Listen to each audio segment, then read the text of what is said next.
കർത്താവിന്റെ നാമത്തിന് സ്തുതി. ദിവസവും ഈ ചാനൽ കേൾക്കുന്നതിലൂടെ നിങ്ങൾക്ക് ഒരു വർഷത്തിനുള്ളിൽ ബൈബിൾ വായിക്കാൻ കഴിയും. ദയവായി ഷെയർ, സബ്സ്ക്രൈബ് ഒപ്പം സപ്പോർട്ട് ചെയ്യുക. ഇന്നത്തെ ബൈബിൾ വാക്യങ്ങൾ. സംഖ്യാപുസ്തകം 15-ാം അധ്യായം 1 മുതലുള്ള വാക്യങ്ങൾ. സംഖ്യാപുസ്തകം 15-ാം അധ്യായം 1 മുതലുള്ള വാക്യങ്ങൾ. യഹോവ പിന്നെയും മോശയോട് അരുളിച്ചെയ്തത്, നീ ഇസ്രായേൽ മക്കളോട് പറയേണ്ടതെന്തെന്നാൽ, ഞാൻ നിങ്ങൾക്ക് തരുന്ന നിങ്ങളുടെ നിവാസദേശത്ത് നിങ്ങൾ ചെന്നിട്ട് ഒരു നേർച്ച നിവർത്തിപ്പാനോ സ്വമേധാദാനമായിട്ടോ നിങ്ങളുടെ ഉത്സവങ്ങളിലോ യഹോവയ്ക്കു മാടിനെയാകട്ടെ ആടിനെയാകട്ടെ ഹോമയാഗമായിട്ടെങ്കിലും ഹനനയാഗമായിട്ടെങ്കിലും യഹോവയ്ക്കു സൗരഭ്യവാസനയാകുമാറ് ഒരു ദഹനയാഗം അർപ്പിക്കുമ്പോൾ, യഹോവയ്ക്ക് വഴിപാട് കഴിക്കുന്നവൻ കാൽഹീൻ എണ്ണ ചേർത്ത ഒരിടങ്ങഴി മാവ് ഭോജനയാഗമായി കൊണ്ടുവരേണം. ഹോമയാഗത്തിനും ഹനനയാഗത്തിനും പാനീയയാഗമായി നീ ആടുന്നതിനു കാൽഹീൻ വീഞ്ഞു കൊണ്ടുവരേണം. ആട്ടുകൊറ്റനായാൽ ഹീനിൽ 1/3 എണ്ണ ചേർത്ത് 2 ഇടങ്ങഴി മാവ് ഭോജനയാഗമായി കൊണ്ടുവരേണം. അതിന്റെ പാനീയയാഗത്തിന് ഹീനിൽ 1/3 വീഞ്ഞും യഹോവയ്ക്ക് സൗരഭ്യവാസനയായി അർപ്പിക്കണം. നേർച്ച നിവർത്തിപ്പാനോ യഹോവയ്ക്ക് സമാധാനയാഗം കഴിപ്പാനോ ഹോമയാഗത്തിനാകട്ടെ ഹനനയാഗത്തിനാകട്ടെ ഒരു കാളക്കിടാവിനെ കൊണ്ടുവരുമ്പോൾ, കിടാവിനോടുകൂടെ അരിഹീൻ എണ്ണ ചേർത്ത് 3 ഇടങ്ങഴി മാവ് ഭോജനയാഗമായിട്ട് അർപ്പിക്കണം. അതിന്റെ പാനീയയാഗമായി അരഹീൻ വീഞ്ഞ് യഹോവയ്ക്ക് സൗരഭ്യവാസനയായി ദഹനയാഗമായി അർപ്പിക്കണം. കാളക്കിടാവ്, ആട്ടുകൊറ്റൻ, കുഞ്ഞാട്, കോലാട്ടിൻകുട്ടി എന്നിവയിൽ ഓരോന്നിനും ഇങ്ങനെ തന്നെ വേണം. നിങ്ങൾ അർപ്പിക്കുന്ന യാഗമൃഗങ്ങളുടെ എണ്ണത്തിന് ഒത്തവണ്ണം ഓരോന്നിനും ഇങ്ങനെ തന്നെ വേണം. സ്വദേശിയായവനൊക്കെയും യഹോവയ്ക്ക് സൗരഭ്യവാസനയായ ദഹനയാഗം അർപ്പിക്കുമ്പോൾ ഇതെല്ലാം ഇങ്ങനെ തന്നെ അനുഷ്ഠിക്കണം. നിങ്ങളോടുകൂടെ പാർക്കുന്ന പരദേശിയോ നിങ്ങളുടെ ഇടയിൽ സ്ഥിരവാസം ചെയ്യുന്ന ഒരുത്തനോ യഹോവയ്ക്ക് സൗരഭ്യവാസനയായ ദഹനയാഗം കഴിക്കുന്നുവെങ്കിൽ നിങ്ങൾ അനുഷ്ഠിക്കും വണ്ണം തന്നെ അവനും അനുഷ്ഠിക്കണം. നിങ്ങൾക്കാകട്ടെ വന്നു പാർക്കുന്ന പരദേശിയാകട്ടെ സർവ്വസഭയ്ക്കും തലമുറയായി എന്നേക്കും ഒരു ചട്ടം തന്നെ ആയിരിക്കണം. യഹോവയുടെ സന്നിധിയിൽ പരദേശി നിങ്ങളെപ്പോലെ തന്നെ ഇരിക്കണം. നിങ്ങൾക്കും വന്നു പാർക്കുന്ന പരദേശിക്കും പ്രമാണവും നിയമവും ഒന്നു തന്നെയായിരിക്കണം. യഹോവ പിന്നെയും മോശയോട് അരുളിച്ചെയ്തത്, ഇസ്രായേൽ മക്കളോട് പറയേണ്ടതെന്തെന്നാൽ, ഞാൻ നിങ്ങളെ കൊണ്ടുപോകുന്ന ദേശത്ത് നിങ്ങളെത്തിയ ശേഷം ദേശത്തിലെ ആഹാരം ഭക്ഷിക്കുമ്പോൾ നിങ്ങൾ യഹോവയ്ക്ക് ഉദർച്ചാർപ്പണം കഴിക്കണം. ആദ്യത്തെ തിരുമാവ് കൊണ്ടുള്ള ഒരു വട ഉദർച്ചാർപ്പണമായി കഴിക്കണം. മെതിക്കളത്തിന്റെ ഉദർച്ചാർപ്പണം പോലെ തന്നെ അത് ഉദർച്ച ചെയ്യണം. ഇങ്ങനെ നിങ്ങൾ തലമുറയായി ആദ്യത്തെ തിരുമാവ് കൊണ്ട് യഹോവയ്ക്ക് ഉദർച്ചാർപ്പണം കഴിക്കണം.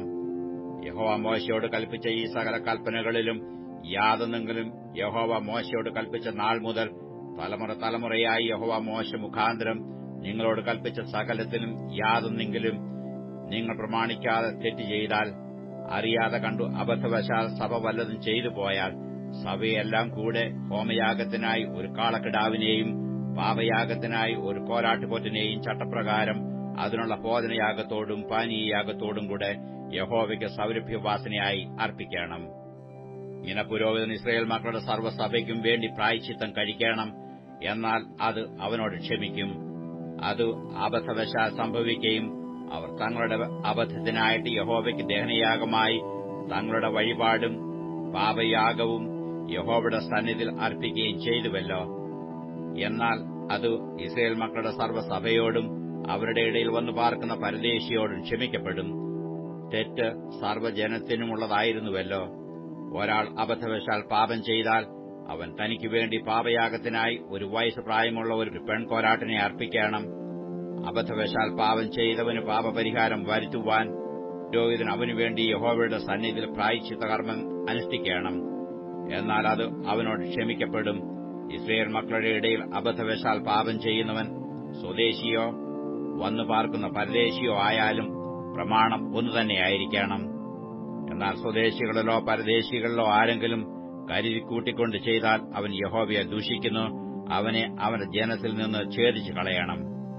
അവൻ യഹോവയുടെ വചനം ധിക്കരിച്ചു അവന്റെ കൽപ്പന ലംഘിച്ചു അവനെ നിർമൂലമാക്കി കളയണം. അവന്റെ അകൃത്യം അവന്റെ മേലിരിക്കും. ഇസ്രായേൽ മക്കൾ മരുഭൂമിയിലിരിക്കുമ്പോൾ ശബ്ബത്ത് നാളിൽ ഒരുത്തൻ വിറക് പെറുക്കുന്നത് കണ്ടു അവൻ വിറക് പെറുക്കുന്നത് കണ്ടവർ അവനെ മോശയുടെയും അഹരോന്റെയും സർവ്വസഭയുടെയും അടുക്കൽ കൊണ്ടുവന്നു. അവനോട് ചെയ്യേണ്ടത് ഇന്നതെന്ന് വിധിച്ചിട്ടില്ലായകൊണ്ട് അവർ അവനെ തടവിൽ വെച്ചു. പിന്നെ യഹോവ മോശയോട്, ആ മനുഷ്യൻ മരണശിക്ഷ അനുഭവിക്കണം, സർവ്വസഭയും പാളയത്തിന് പുറത്തുവെച്ചു അവനെ കല്ലെറിയണമെന്ന് കൽപ്പിച്ചു. യഹോവ മോശയോട് കൽപ്പിച്ചതുപോലെ തന്നെ സർവ്വസഭയും അവനെ പാളയത്തിന് പുറത്ത് കൊണ്ടുപോയി കല്ലെറിഞ്ഞു കൊന്നു. യഹോവ പിന്നെയും മോശയോട് അരുളി ചെയ്തത്, നീ ഇസ്രായേൽ മക്കളോട് പറയേണ്ടതെന്നാൽ, അവർ തലമുറ തലമുറയായി വസ്ത്രത്തിന്റെ കോൺതലയ്ക്ക് പൊടിപ്പുണ്ടാക്കുകയും കോൺതലയ്ക്കലെ പൊടിപ്പിൽ നീലച്ചരട് കെട്ടുകയും വേണം. നിങ്ങൾ യഹോവയുടെ സകല കൽപ്പനകളും ഓർത്തു അനുസരിക്കേണ്ടതിനും നിങ്ങളുടെ സ്വന്തം ഹൃദയത്തിനും സ്വന്തം കണ്ണിനും തോന്നിയ വണ്ണം പരസംഗമായി നടക്കാതിരിക്കേണ്ടതിനും ആ പൊടിപ്പ് ജ്ഞാപകമായിരിക്കണം. നിങ്ങൾ എന്റെ സകല കൽപ്പനകളും ഓർത്തു അനുസരിച്ച് നിങ്ങളുടെ ദൈവത്തിന് വിശുദ്ധരായിരിക്കേണ്ടതിന് തന്നെ, നിങ്ങളുടെ ദൈവമായിരിക്കേണ്ടതിന് നിങ്ങളെ ഇസ്രായേൽ ദേശത്തു നിന്ന് കൊണ്ടുവന്ന ഞാൻ നിങ്ങളുടെ ദൈവമായ യഹോവയാകുന്നു. ഞാൻ നിങ്ങളുടെ ദൈവമായ യഹോവ തന്നെ. സംഖ്യാപുസ്തകം 16 അധ്യായം 1 മുതലുള്ള വാക്യങ്ങൾ. സംഖ്യാപുസ്തകം 16 അധ്യായം 1 മുതലുള്ള വാക്യങ്ങൾ. എന്നാൽ ലേവിയുടെ മകനായ കെഹാത്തിന്റെ മകനായ ഇസ്ഹാരിന്റെ മകൻ കോരഹ്, രൂബേൻ ഗോത്രത്തിൽ എലിയാബിന്റെ പുത്രന്മാരായ ദാഥാൻ, അബീരാം, പെലാത്തിന്റെ മകനായ ദാൻ എന്നിവർ ഇസ്രായേൽ മക്കളിൽ സഭാപ്രധാനികളും സംഘ സദസ്യന്മാരും പ്രമാണികളുമായ 250 പുരുഷന്മാരെ കൂട്ടി മോശയോട് മത്സരിച്ചു. അവർ മോശയ്ക്കും അഹരോനും വിരോധമായി കൂട്ടം കൂടി അവരോട്, മതി മതി, സഭ ഒട്ടൊഴിയാതെ എല്ലാവരും വിശുദ്ധരാകുന്നു. യഹോവ അവരുടെ മധ്യേ ഉണ്ട്. പിന്നെ നിങ്ങൾ യഹോവയുടെ സഭയ്ക്ക് മീതെ നിങ്ങളെ തന്നെ ഉയർത്തുന്നതെന്ത് എന്ന് പറഞ്ഞു. ഇത് കേട്ടപ്പോൾ മോശ കവിണ് വീണു. അവൻ കോരഹിനോടും അവന്റെ എല്ലാ കൂട്ടരോടും പറഞ്ഞത്, നാളെ രാവിലെ യഹോവ തനിക്കുള്ളവർ ആരെന്നും തന്നോടടുപ്പാൻ തക്കവണ്ണം വിശുദ്ധൻ ആരെന്നും കാണിക്കും. താൻ തിരഞ്ഞെടുക്കുന്നവനെ തന്നോട് അടുക്കുമാറാക്കും. കോരഹും അവന്റെ എല്ലാ കൂട്ടവുമായുള്ളവരെ, നിങ്ങൾ ഇത് ചെയ്യുവീൻ. ധൂപകലശമെടുത്ത് നാളെ യഹോവയുടെ സന്നിധിയിൽ അതിൽ തീയിട്ട് ധൂപവർഗ്ഗം ഇടുവീൻ. യഹോവ തിരഞ്ഞെടുക്കുന്നവൻ തന്നെ വിശുദ്ധൻ. ലേവിപുത്രന്മാരെ, മതി മതി. പിന്നെ മോശ കോരഹിനോട് പറഞ്ഞത്, ലേവിപുത്രന്മാരെ കേൾപ്പീൻ. യഹോവയുടെ തിരുനിവാസത്തിലെ വേല ചെയ്യുവാനും സഭയുടെ ശുശ്രൂഷയ്ക്കായി അവരുടെ മുമ്പാകെ നിൽപ്പാനും ഇസ്രായേലിന്റെ ദൈവം നിങ്ങളെ തന്റെ അടുക്കൽ വരുത്തേണ്ടതിന് ഇസ്രായേൽ സഭയിൽ നിന്ന് നിങ്ങളെ വേർതിരിച്ചത് നിങ്ങൾക്ക് പോരായോ? അവൻ നിന്നെയും ലേവിപുത്രന്മാരായ നിന്റെ സകല സഹോദരന്മാരെയും തന്നോട് അടുക്കുമാറാക്കിയല്ലോ. നിങ്ങൾ പൗരോഹിത്യം കൂടെ കാംക്ഷിക്കുന്നുവോ? ഇത് ഹേതുവായിട്ട് നീയും നിന്റെ കൂട്ടക്കാരൊക്കെയും യഹോവയ്ക്ക് വിരോധമായി കൂട്ടം കൂടിയിരിക്കുന്നു. നിങ്ങൾ അഹരോന്റെ നേരെ പിറുവിറുപ്പാൻ തക്കവണ്ണം അവൻ എന്തുമാത്രമുള്ളൂ. പിന്നെ മോശെ എലിയാബിന്റെ പുത്രന്മാരായ ദാഥാനെയും അബീരാമിനെയും വിളിപ്പാൻ ആളയച്ചു. അതിനു അവർ, ഞങ്ങൾ വരികയില്ല. മരുഭൂമിയിൽ ഞങ്ങളെ കൊല്ലുവാൻ നീ ഞങ്ങളെ പാലും തേനും ഒഴുകുന്ന ദേശത്ത് നിന്ന് കൊണ്ടുവന്നിരിക്കുന്നത് പോരാഞ്ഞിട്ട് നിന്നെ തന്നെ ഞങ്ങൾക്ക് അധിപതിയും ആക്കുന്നുവോ? അത്രയുമല്ല, നീ ഞങ്ങളെ പാലും തേനും ഒഴുകുന്ന ദേശത്തേക്ക് കൊണ്ടുവരികയോ നിലങ്ങളും മുന്തിരിത്തോട്ടങ്ങളും അവകാശമായി തരികയോ ചെയ്തിട്ടില്ല. നീ ഇവരുടെ കണ്ണ് ചുഴന്നു കളയുമോ? ഞങ്ങൾ വരികയില്ല എന്ന് പറഞ്ഞു. അപ്പോൾ മോശെ ഏറ്റവും കോപിച്ചു. അവൻ യഹോവയോട്, അവരുടെ വഴിപാട് കടാക്ഷിക്കരുത്. ഞാൻ അവരുടെ പക്കൽ നിന്നു ഒരു കഴുതയെപ്പോലും വാങ്ങിയിട്ടില്ല. അവരിൽ ഒരുത്തനോടും ഒരു ദോഷം ചെയ്തിട്ടുമില്ല എന്ന് പറഞ്ഞു. മോശെ കോരഹിനോടും, നീയും നിന്റെ എല്ലാ കൂട്ടവും നാളെ യഹോവയുടെ സന്നിധിയിൽ വരേണം. നീയും അവരും അഹരോനും കൂടെ തന്നെ. നിങ്ങൾ ഓരോരുത്തൻ താഴ്ന്ന ധൂപകലശമെടുത്തു അവയിൽ ധൂപവർഗ്ഗം വിട്ടു ഓരോരുത്തൻ ഓരോ ധൂപകലശമായി 250 കലശവും യഹോവയുടെ സന്നിധിയിൽ കൊണ്ടുവരുവീൻ. നീയും അഹരോനും കൂടെ താഴ്ന്ന ധൂപകലശവുമായി വരേണം എന്ന് പറഞ്ഞു. അങ്ങനെ അവർ ഓരോരുത്തൻ താഴ്ന്ന ധൂപകലശമെടുത്തു തീയിട്ടു അതിൽ ധൂപവർഗ്ഗം വിട്ടു മോശയും അഹരോനുമായി സമാഗമന കൂടാരത്തിന്റെ വാതിൽക്കൽ നിന്നു. കോരഹ് അവർക്ക് വിരോധമായി സർവ്വസഭയെയും സമാഗമന കൂടാരത്തിന്റെ വാതിൽക്കൽ കൂട്ടിവരുത്തി. അപ്പോൾ യഹോവയുടെ തേജസ് സർവ്വസഭയ്ക്കും പ്രത്യക്ഷമായി. യഹോവ മോശയോടും അഹരോനോടും, ഈ സഭയുടെ മധ്യയിൽ നിന്നും മാറിപ്പോകുവീൻ, ഞാൻ അവരെ ക്ഷണത്തിൽ സംഹരിക്കും എന്ന് കൽപ്പിച്ചു. അപ്പോൾ അവർ കവിണ് വീണു. സകല ജനത്തിന്റെയും ആത്മാക്കൾക്ക് ഉടയവനാകുന്ന ദൈവമേ, ഒരു മനുഷ്യൻ പാപം ചെയ്തതിന് നീ സർവ്വസഭയോടും കോപിക്കുമോ എന്ന് പറഞ്ഞു. അതിന് യഹോവ മോശെയോട്, കോരഹ്, ദാഥാൻ, അബീരാം എന്നിവരുടെ വാസസ്ഥലത്തിന്റെ ചുറ്റിലും നിന്ന് മാറിക്കൊള്ളുവീൻ എന്ന് സഭയോട് പറക എന്ന് കൽപ്പിച്ചു. മോശെ എഴുന്നേറ്റ് ദാഥാന്റെയും അബീരാമിന്റെയും അടുക്കൽ ചെന്ന് ഇസ്രായേൽ മൂപ്പന്മാരും അവന്റെ പിന്നാലെ ചെന്നു. അവൻ സഭയോട്, ഈ ദുഷ്ടമനുഷ്യരുടെ സകല പാപങ്ങളാലും നിങ്ങൾ സംഹരിക്കപ്പെടാതിരിക്കേണ്ടതിന് അവരുടെ കൂടാരങ്ങളുടെ അടുക്കൽ നിന്ന് മാറിപ്പോകുവീൻ, അവർക്കുള്ള യാതൊന്നിനെയും തുടരുത് എന്ന് പറഞ്ഞു. അങ്ങനെ അവർ കോരഹ്, ദാഥാൻ, അബീരാം എന്നിവരുടെ വാസസ്ഥലത്തിന്റെ ചുറ്റിൽ നിന്ന് മാറിപ്പോയി. എന്നാൽ ദാഥാനും അബീരാമും പുറത്തു വന്നു. അവരും അവരുടെ ഭാര്യമാരും പുത്രന്മാരും കുഞ്ഞുങ്ങളും താന്താങ്ങളുടെ കൂടാരവാതിൽക്കൽ നിന്നു. അപ്പോൾ മോശെ പറഞ്ഞത്, ഈ സകല പ്രവൃത്തികളും ചെയ്യേണ്ടതിന് യഹോവ എന്നെ അയച്ചു. ഞാൻ സ്വമേധയായി ഒന്നും ചെയ്തിട്ടില്ല എന്ന് നിങ്ങൾ ഇതിനാൽ അറിയും. സകല മനുഷ്യരും മരിക്കുന്നതുപോലെ ഇവർ മരിക്കുകയോ സകല മനുഷ്യർക്കും ഭവിക്കുന്നതുപോലെ ഇവർക്ക് ഭവിക്കുകയോ ചെയ്താൽ യഹോവ എന്നെ അയച്ചിട്ടില്ല.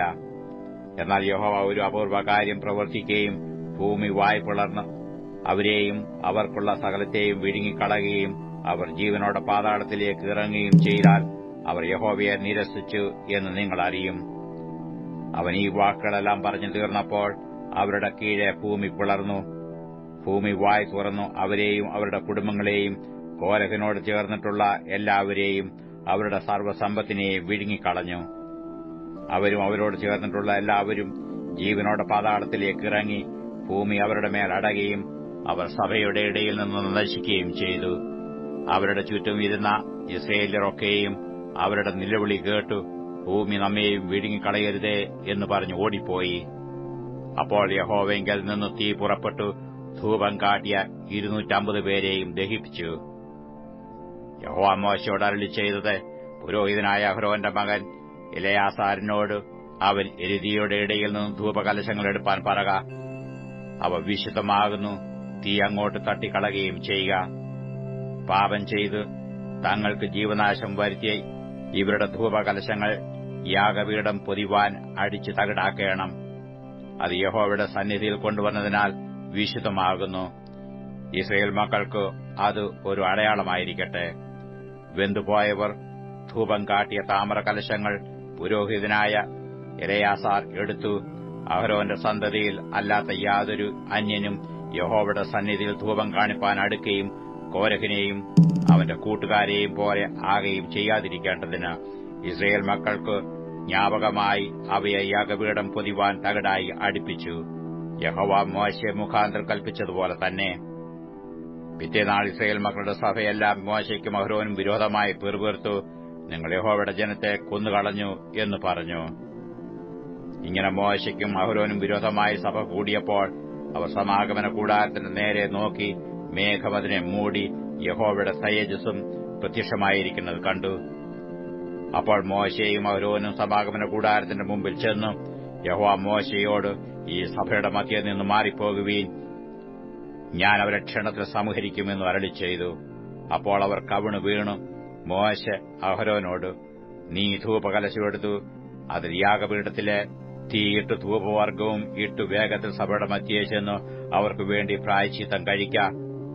യഹോവയുടെ സന്നിധിയിൽ നിന്ന് ക്രോധം പുറപ്പെട്ടു ബാധ തുടങ്ങിയിരിക്കുന്നു എന്ന് പറഞ്ഞു. മോശെ കൽപ്പിച്ചതുപോലെ അഹ്റോൻ കലശമെടുത്തു സഭയുടെ നടുവിലേക്ക് ഓടി ബാധ ജനത്തിന്റെ ഇടയിൽ തുടങ്ങിയിരിക്കുന്നത് കണ്ടു ധൂപം കാട്ടി ജനത്തിനു വേണ്ടി പ്രായശ്ചിത്തം കഴിച്ചു. മരിച്ചവർക്കും ജീവനുള്ളവർക്കും നടുവിൽ നിന്നപ്പോൾ ബാധ അടങ്ങി. കോരഹന്റെ സംഗതി വശാലും മരിച്ചവരെ കൂടാതെ ബാധയാൽ മരിച്ചവർ 14,700 പേരായിരുന്നു. പിന്നെ അഹ്റോൻ സമാഗമന കൂടാരത്തിന്റെ വാതിൽക്കൽ മോശയുടെ അടുക്കൽ മടങ്ങിവന്നു. അങ്ങനെ ബാധ നിന്നുപോയി. അപ്പോസ്തലനായ പൗലോസ് റോമർക്കെഴുതിയ ലേഖനം 5-ാം അധ്യായം 1 മുതലുള്ള വാക്യങ്ങൾ. റോമർ 5-ാം അധ്യായം 1 മുതലുള്ള വാക്യങ്ങൾ. വിശ്വാസത്താൽ നീതീകരിക്കപ്പെട്ടിട്ട് നമ്മുടെ കർത്താവായ യേശുക്രിസ്തു മൂലം നമുക്ക് ദൈവത്തോട് സമാധാനമുണ്ട്. നാം നിൽക്കുന്ന ഈ കൃപയിലേക്ക് നമുക്ക് അവൻ മൂലം വിശ്വാസത്താൽ പ്രവേശനവും ലഭിച്ചിരിക്കുന്നു. നാം ദൈവതേജസ്സിന്റെ പ്രത്യാശയിൽ പ്രശംസിക്കുന്നു. അതുതന്നെയല്ല, കർത്തൃ സഹിഷ്ണുതയെയും സഹിഷ്ണുത സിദ്ധതയെയും സിദ്ധത പ്രത്യാശയെയും ഉളവാക്കുന്നു എന്നും അറിഞ്ഞു നാം കഷ്ടങ്ങളിലും പ്രശംസിക്കുന്നു. പ്രത്യാശയ്ക്കോ ഭംഗം വരുന്നില്ല. ദൈവത്തിന്റെ സ്നേഹം നമുക്ക് നൽകപ്പെട്ട പരിശുദ്ധാത്മാവിനാൽ നമ്മുടെ ഹൃദയങ്ങളിൽ പകർന്നിരിക്കുന്നുവല്ലോ. നാം ബലഹീനരായിരിക്കുമ്പോൾ തന്നെ ക്രിസ്തു തക്ക സമയത്ത് അഭക്തർക്കു വേണ്ടി മരിച്ചു. നീതിമാനു വേണ്ടി ആരെങ്കിലും മരിക്കുന്നത് ദുർലഭം, ഗുണവാനു വേണ്ടി പക്ഷേ മരിപ്പാൻ തുനിയുമായിരിക്കും. ക്രിസ്തുവോ നാം പാപികളായിരിക്കുമ്പോൾ തന്നെ നമുക്ക് വേണ്ടി മരിക്കയാൽ ദൈവം തനിക്ക് നമ്മോടുള്ള സ്നേഹത്തെ പ്രദർശിപ്പിക്കുന്നു. അവന്റെ രക്തത്താൽ നീതീകരിക്കപ്പെട്ട ശേഷമോ നാം അവനാൽ എത്രയധികമായി കോപത്തിൽ നിന്ന് രക്ഷിക്കപ്പെടും.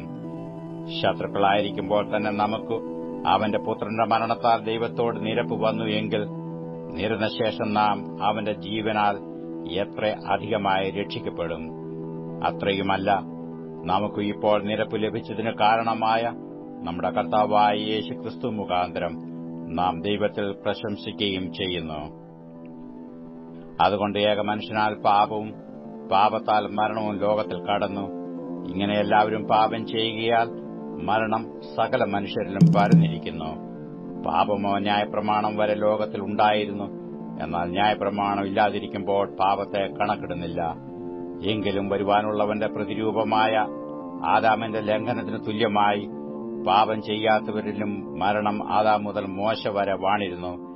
എന്നാൽ ലംഘനത്തിന്റെ കാര്യവും കൃപാവരത്തിന്റെ കാര്യവും ഒരുപോലെയല്ല. ഏകന്റെ ലംഘനത്താൽ അനേകർ മരിച്ചുവെങ്കിൽ ദൈവകൃപയും ഏകമനുഷ്യനായ യേശുക്രിസ്തുവിന്റെ കൃപയാലുള്ള ദാനവും അനേകർക്കു വേണ്ടി ഏറ്റവും അധികം കവിഞ്ഞിരിക്കുന്നു.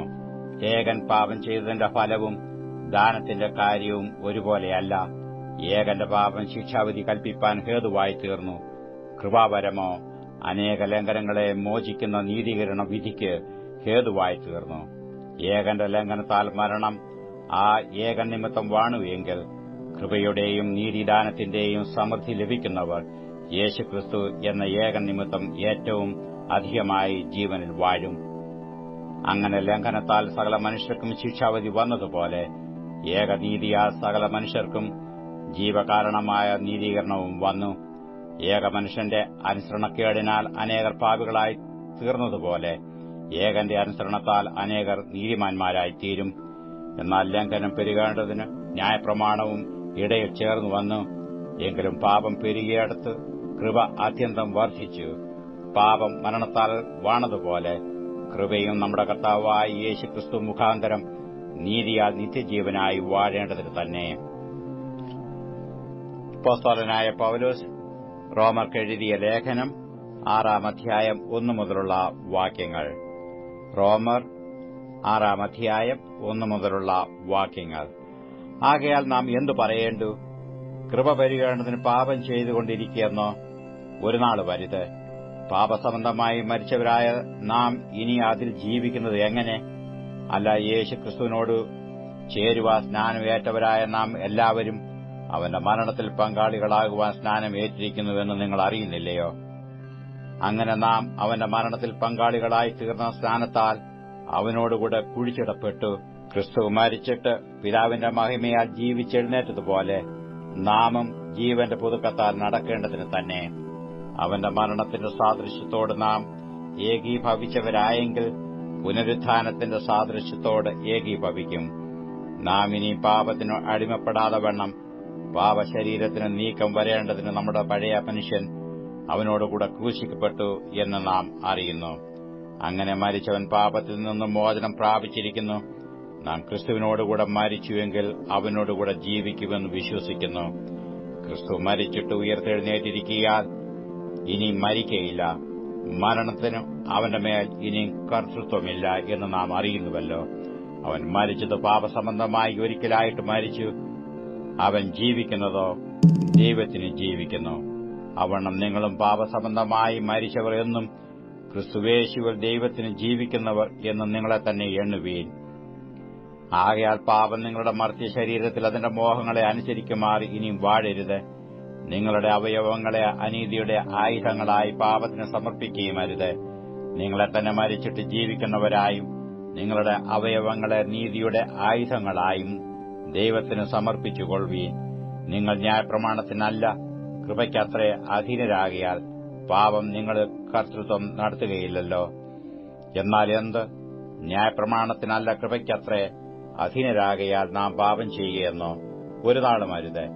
നിങ്ങൾ ദാസന്മാരായി അനുസരിപ്പാൻ നിങ്ങളെ തന്നെ സമർപ്പിക്കുകയും നിങ്ങൾ അനുസരിച്ചു പോരുകയും ചെയ്യുന്നവന് ദാസന്മാർ ആകുന്നു എന്ന് അറിയുന്നില്ലയോ? ഒന്നുകിൽ മരണത്തിനായി പാപത്തിന്റെ ദാസന്മാർ, അല്ലെങ്കിൽ നീതിക്കായി അനുസരണത്തിന്റെ ദാസന്മാർ തന്നെ. എന്നാൽ നിങ്ങൾ പാപത്തിന്റെ ദാസന്മാരായിരുന്നുവെങ്കിലും നിങ്ങളെ പഠിപ്പിച്ച ഉപദേശരൂപത്തെ ഹൃദയപൂർവ്വം അനുസരിച്ച് പാപത്തിൽ നിന്ന് സ്വാതന്ത്ര്യം ലഭിച്ചു നീതിക്ക് ദാസന്മാരായി തീർന്നതുകൊണ്ട് ദൈവത്തിന് സ്തോത്രം.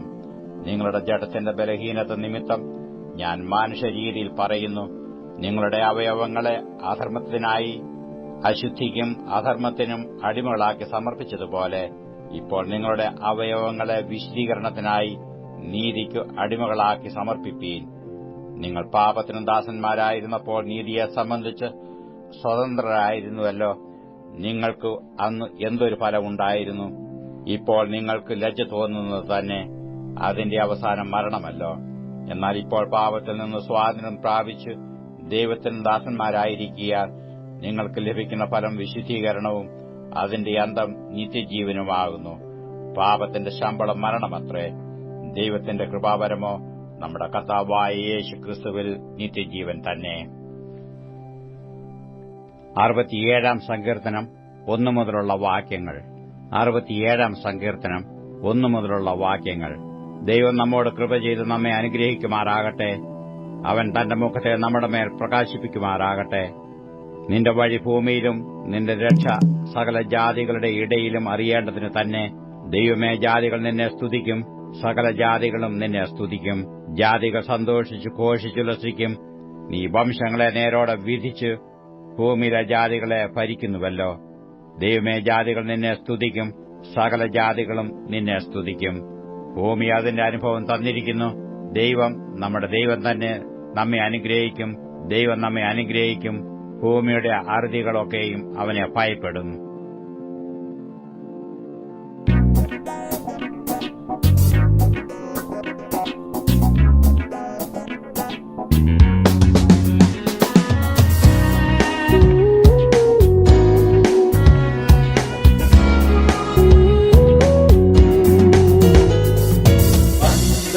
வந்தாச்சு கன்வென்ஷன் வந்தாச்சு, நம்ம சின்ன பிள்ளைகளுக்கு சந்தோஷம் வந்தாச்சு. வந்தாச்சு வந்தாச்சு கன்வென்ஷன் வந்தாச்சு, நம்ம சின்ன பிள்ளைகளுக்கு சந்தோஷம் வந்தாச்சு. ஆடுவோம் ஆடுவோம் ஓடி ஓடி வாங்க, இல்லை இல்லா இன்பங்களை தந்திடுவார் வாங்க. ஆடுவோம் பாடுவோம் ஓடி ஓடி வாங்க, இல்லை இல்லா இன்பங்களை தந்திடுவார் வாங்க வாங்க. ஆடலுண்டு பாடலுண்டு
பிள்ளைகளுக்கு சந்தோஷம் வந்தாச்சு வந்தாச்சு வந்தாச்சு கன்வென்ஷன் வந்தாச்சு நம்ம சின்ன பிள்ளைகளுக்கு சந்தோஷம் வந்தாச்சு